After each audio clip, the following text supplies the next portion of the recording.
Hey, Michael. There's a sports day coming up at the start of next month. When are you planning to come back? Sports Day? Is it that time of the year already? Yeah, it's on the 15th. Both Olivia and Ethan were chosen for the relay race. Olivia's even going to give a speech as the grade representative. Is that so? It's amazing that both twins are participating. I know, right? They're so excited.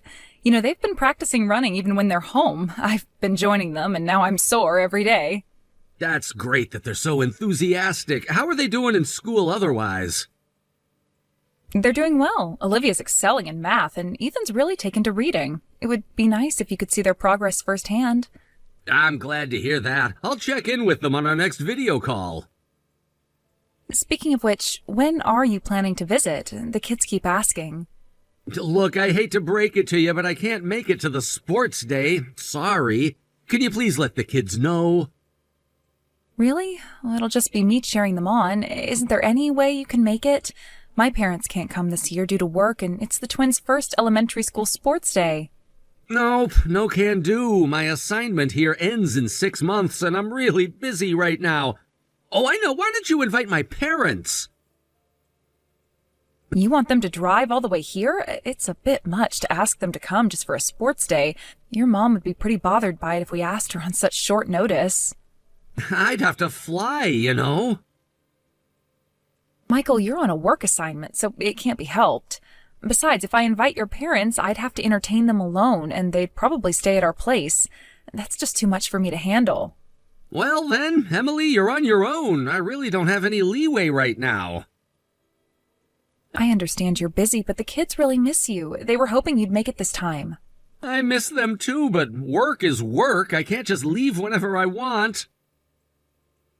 Michael, you haven't been home since Christmas. Even during spring break, when we tried to visit you, you said you had to work and refused. Couldn't you make a little more time for us? It's work. I can't help it. This project is crucial for my career. I get that, but your family should be important too. You promised to come home once every 2 months, but it's been 4 months now. You didn't even come for their elementary school orientation. My assignment will be over by the end of this year, so it's fine, isn't it? Honestly, it's a hassle to keep coming back. Just the travel itself is exhausting. I really can't make it. Don't you miss seeing the kids? They're growing up so fast, and you're missing all these important moments. We have video calls, don't we? I don't feel like I haven't seen them in ages, and the kids seem fine too. Video calls aren't the same as being here in person. I'm trying my best not to let them feel lonely, but it's getting harder. Look, I'll be back in 6 months, so stop nagging. I want to spend time with the family too, you know? I'm not nagging, I'm just concerned. The kids need their father. You'll come back for the kids' birthday in the summer, right? I'll try, but don't get your hopes up. You mean you might not be able to come back? Michael, that's their birthday we're talking about. Yeah, it depends on the situation at that time. I'm looking forward to the sports day photos, so make sure to take lots of good pictures and videos to send me. Pictures and videos aren't the same as being there, but... All right, I'll make sure to take plenty. Great, thanks. Is there anything else you need to tell me? Well, there is one thing. The kids' teacher mentioned that they've been a bit down lately. I think that you being away for so long has really gotten to them both. They'll be fine. Kids are resilient. Just keep them busy with activities. They won't notice that I've been gone for that long. It's not that simple, Michael. They need their father. But anyway, is there anything you need from home? No, I'm fine here. Take care of the kids. All right, well, good luck with work. Let me know if you need me to send you anything. Will do, thanks. Michael, about this month's living expenses, you made a mistake with the amount. We'll be fine for now, but can you send the rest of the money as soon as possible? We still have the utility bills to pay. Huh? I didn't make a mistake. What? Only half of the usual amount was transferred. Is everything okay? Sorry, but from this month on, that's the amount I'll be sending. I don't have any more money to send you. What are you talking about? Suddenly cutting it in half is going to cause a lot of problems. There's hardly anything left after paying the rent. Forget the utility bills. How am I supposed to pay for the groceries? Well, how about you take some money from the savings account? The savings account? Michael, why is this happening? Tell me the reason why you won't send us any more money. All right, I didn't want to have to say this, but you're making me. Emily, what have you been doing during the day since the kids started elementary school? What do you mean? I've been doing housework, going shopping, things like that. Why are you asking this all of a sudden? That's all you've been doing? That's a harsh way to put it. I clean up after the kids' meals, do the laundry, clean the house, and by the time I finish shopping in the evening, the kids are back home. It's a full day of hard labor. Hard labor? You think that what you're doing is hard labor? That's hilarious. Any way you look at it, you're slacking off. Slacking off? Are you serious right now? There are families where both parents work, you know. There are single-parent households. I think you're being a bit too lazy, Emily. I can't believe you just said that. I've been raising the kids alone for over a year now. Do you have any idea how hard that is? Just because they've started elementary school doesn't mean childcare suddenly gets easy. What about the single mothers that are out there? They work, take care of the house, and raise their kids. You shouldn't act like you're the only one having a hard time. There are plenty of people working much harder than you. Are you saying I'm not trying hard enough? Do you have any idea what my days are like? Well, compared to people who are working harder, you've got it easy. You're their father, but you have no idea how difficult it is to raise twins, do you? Every day is a challenge, Michael. I'm saying this because I do understand. Twins grow up at the same time, so it's easier, right? They're already in elementary school, so they don't need as much attention. If you're unhappy with the living expenses, why don't you start working? You should be able to make time for that. I don't mind working, but why did you suddenly cut the living expenses in half? I think that's a separate issue from me working. Can't you give me an explanation? Well, it just started to feel ridiculous sending money to a family I'm not even living with. It's like I'm just an ATM. I see. Well, you're right. I'll start looking for a job right away. What's with the sudden compliance? You were making excuses just a moment ago. I didn't know you felt that way. I just thought I should reconsider things. Okay, well, I'm not going to send you any more money. Yeah, I understand. I'll start job hunting right away. All right, but don't neglect the kids just because you're working. I know. I don't need you telling me that. I'll perfectly manage single parenting, housework, and a job. I'll work harder, just like you said. Good. That's what I wanted to hear. Is there anything else you'd like to tell me about our family situation? No, that's all for now. Keep me updated on your job search. Will do. Take care, Michael. Emily, I'm sorry I couldn't make it back for the kids' birthday yesterday, but tell them I'll buy them presents later, okay? Don't bother. What's wrong? You're angry after all, aren't you? I thought so when I didn't hear from you yesterday, but I told you before that I might not be able to make it for their birthday. No, I'm not really angry. More importantly, I want you to stop acting like you're a good father. What do you mean? I'm divorcing you. Divorce? Wait a minute, just because I couldn't come back for the kid's birthday? Come on, I'm on a work assignment. It's not like I wanted to be away from you all. The work assignment might have been the company's order, but not coming back sooner was your choice, wasn't it?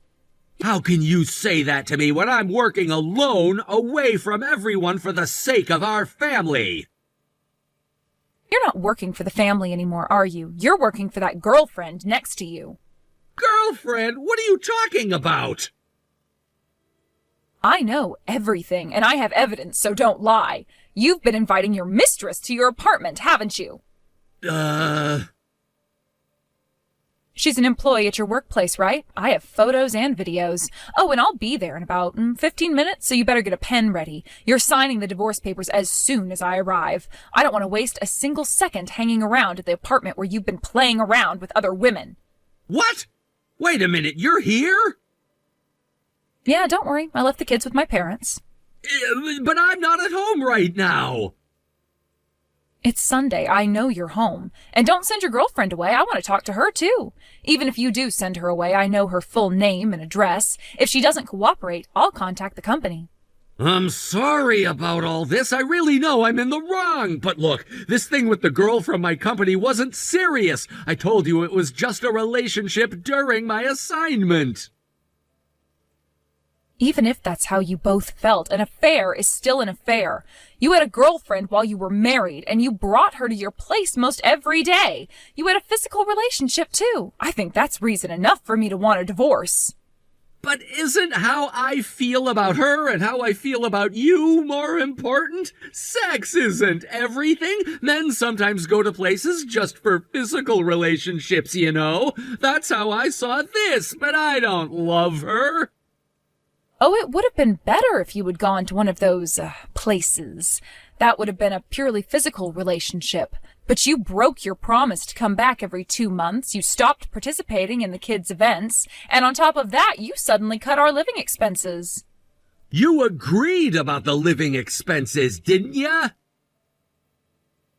I'm not against the idea of working. I was planning to get a part-time job eventually, but you suddenly cut the living expenses because you were spending money on your mistress, right? You wanted more money for yourself, so you told me to work.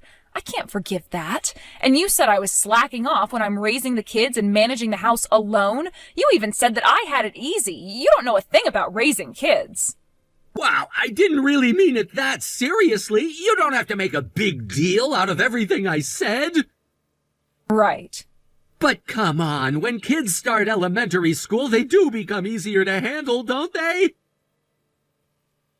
What are you talking about? They don't suddenly just grow up because they've started elementary school. They make friends at school and want to go play at their houses, or they want to come over. They want to go to the park that's a little far away from home. Their range of activities expands by a hell of a lot, and it would be irresponsible if I let them go far by themselves. So I have to go with them.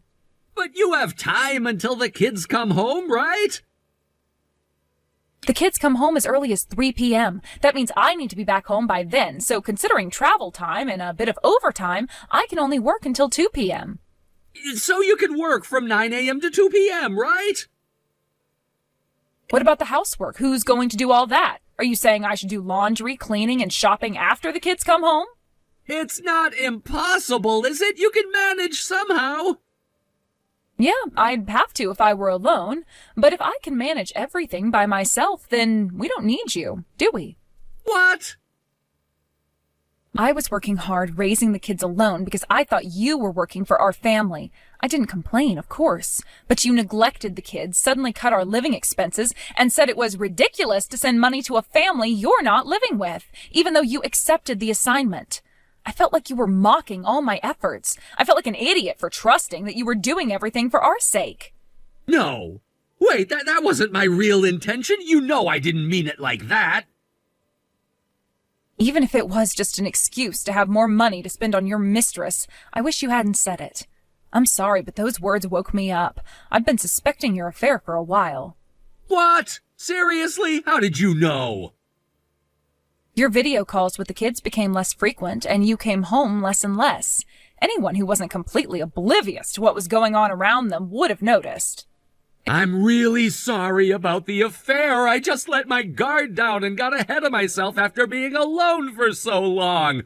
From this month, I'll send the full amount of money that I was sending you before. I'll even cut my own allowance if necessary. Will you forgive me if I do that?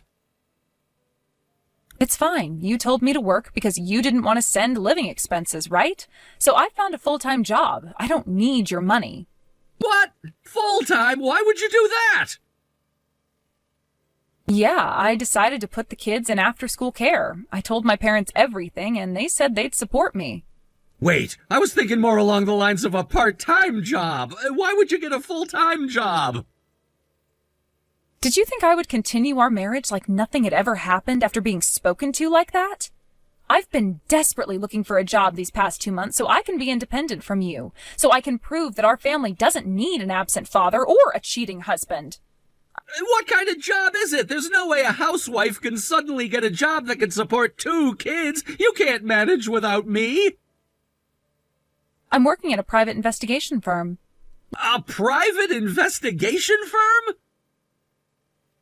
Yeah, it's customer service and counseling work, so I can be with the kids in the evening, and the pay is pretty good. Plus, I'll be getting child support from you. It's enough to live on. They even threw in the investigation they did on your affair as a bonus. Emily, aren't you embarrassed doing that kind of work? I've heard that private investigation work is mostly infidelity investigations. You're making a living off of other people's unhappiness? Can you really be happy with a job like that? Come on, you can't be serious. Then people shouldn't cheat, should they? At the very least, the people I've spoken to so far found peace and victories in court by gaining evidence of their spouse's affairs. Besides, you're in no position to criticize me. You're the one that pushed me to get a job and even had the nerve to cheat on me.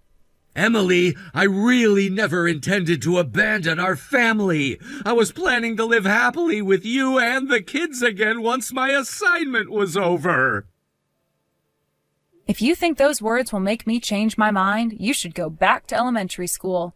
You just said that you enjoyed your affair while pushing the kids onto me during your assignment, but you want us to get along as a happy husband and wife again when you come back. How convenient for you. Anyone who says okay to that would be an idiot or super desperate.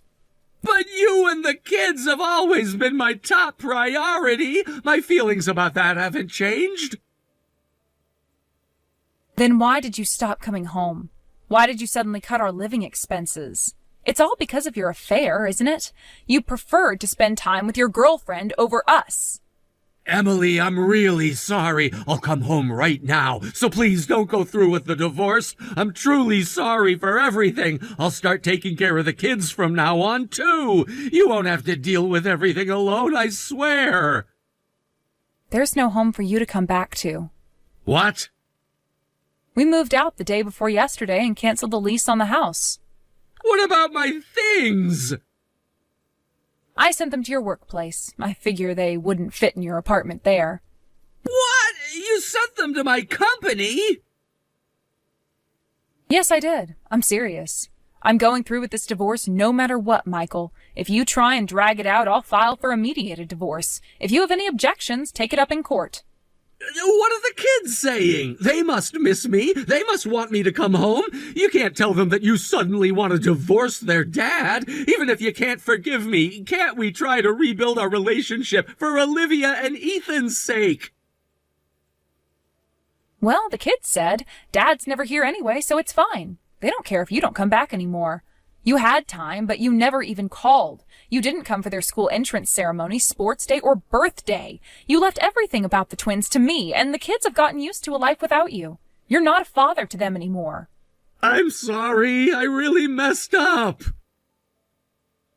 It's too late to apologize to me now.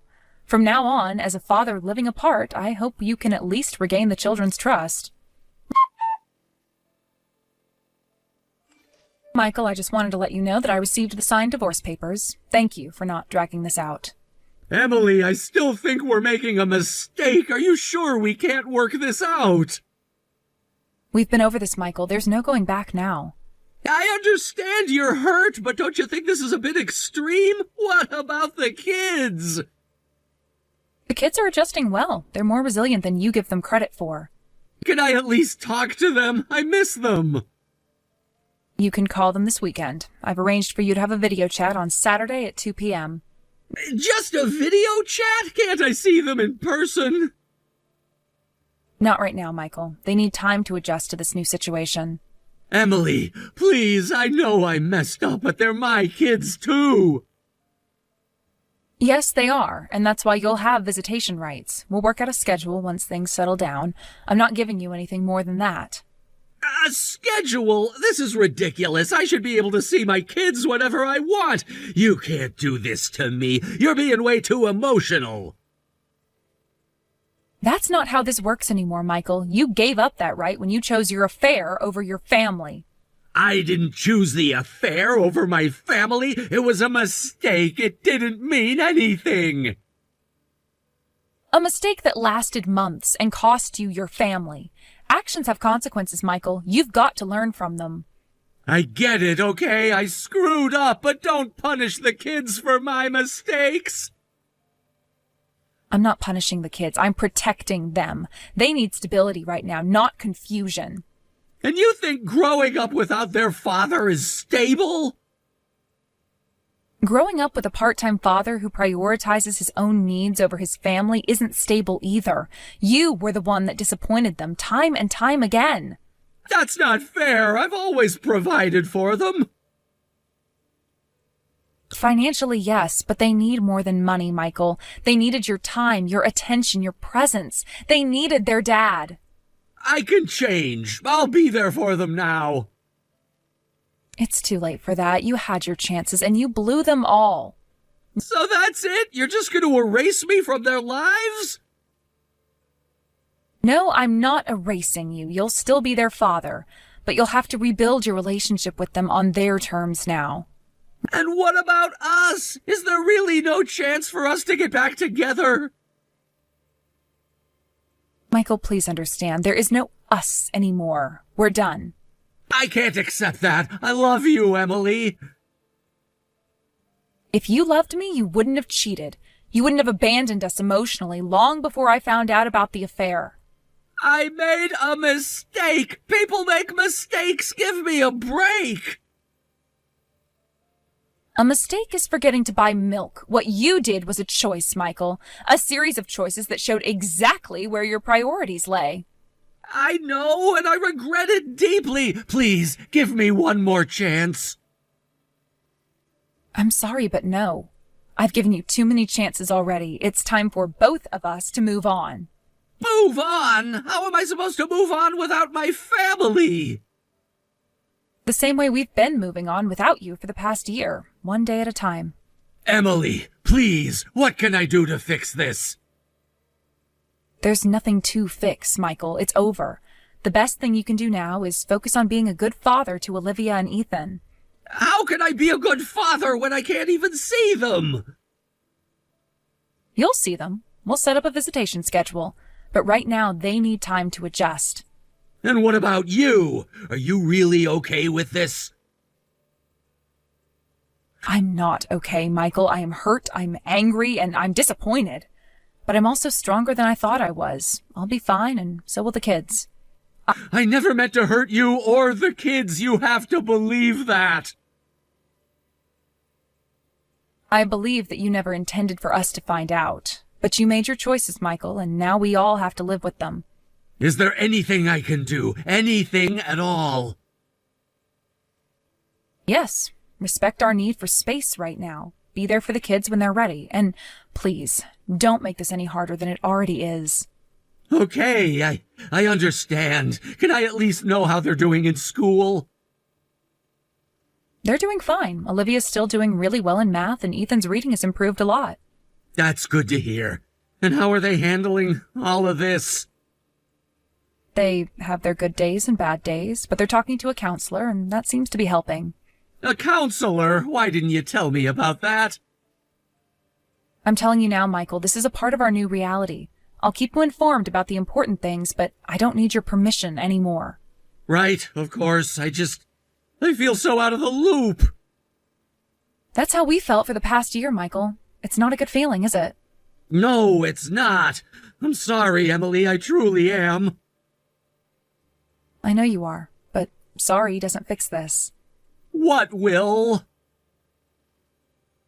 Time, consistency, putting the kids first, being the father they deserve.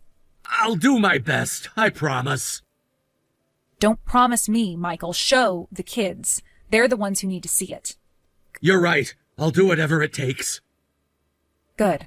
That's a start. Now, I need to go. The kids are going to be home soon. Okay, can you give them a hug from me?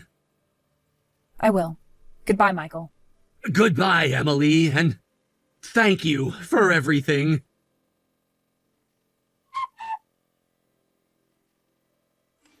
Hi, Emily. I was wondering if I could see the kids this weekend? This weekend? I thought we agreed on next weekend for your first visit. I know, but I miss them so much. I thought maybe we could move it up. Michael, we talked about this. The kids need stability and predictability right now. Let's stick to the schedule we agreed on. You're right. I'm sorry. It's hard being away from them. I understand, but remember, this is the consequence of your actions. The kids need time to adjust. I know. You're right. I'll wait until next weekend. Can I at least call them tonight? Yes, that's fine. They'll be home after their after-school activities around 6. Is there anything I can do to help? Just stick to our agreements, Michael. That's the best way you can help right now. Okay, I will. Take care, Emily. You too, Michael. I finally got my divorce with Michael settled, and we've come to an agreement on how to take joint custody of our children. He's changed his attitude when it comes to the children, but I'll never be able to forgive him for how he treated me and how he looked down on me for not being financially independent from him. His entire company found out about his affair with his colleague when I sent all his stuff to the office. And it seems that his mistress even resigned from her job once she could no longer bear the stares and gossip she was getting at work. Michael is visiting the children at least once a month in an effort to regain their trust. I won't be able to trust him ever again, but I hope that he can at least rebuild his relationship with Olivia and Ethan.